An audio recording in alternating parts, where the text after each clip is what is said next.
देश में कोरोना महामारी के बढ़ते प्रकोप को देखते हुए अब माननीय सर्वोच्च न्यायालय ने भी सरकार को फटकार लगाई है।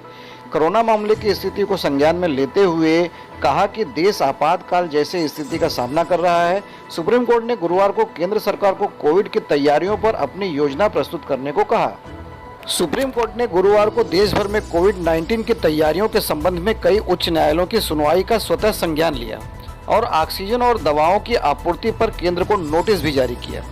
ये देखते हुए कि भारत वर्तमान में राष्ट्रीय आपातकाल जैसी स्थिति का सामना कर रहा है, मुख्य न्यायाधीश एस.ए. बोबड़े की अगुवाई वाली एससी पीठ ने केंद्र से कहा कि वह राष्ट्रव्यापी टीकाकरण अभियान योजना के विवरण सहित कोविड की तैयारियों पर अपनी योजना प्रस्तुत करें। बेंच में शामिल जस्टिस एस. रविंद्र भट्ट और एल. नागेश्वर राव ने कहा कि वर्तमान में दिल्ली, बॉम्बे, सिक्किम, उड़ीसा, कलकत्ता और इलाहाबाद सहित 6 उच्च न्यायालय कोविड की तैयारियों से संबंधित मामलों की सुनवाई कर रहे हैं। सीजेआई ने कहा यह मोड़ और भ्रम पैदा कर रहा है, इसलिए 4 मुद्दों पर केंद्र को नोटिस जारी किया गया।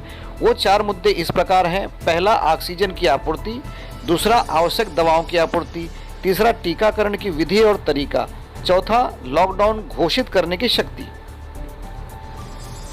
सीजेआई ने नोट किया कि लॉकडाउन लगाने का अधिकार राज्यों के पास होना चाहिए और न कि अदालतों को मामले में कहना चाहिए। दिल्ली उच्च न्यायालय राष्ट्रीय राजधानी में ऑक्सीजन की आपूर्ति के मुद्दे पर सुनवाई करने के लिए तैयार है।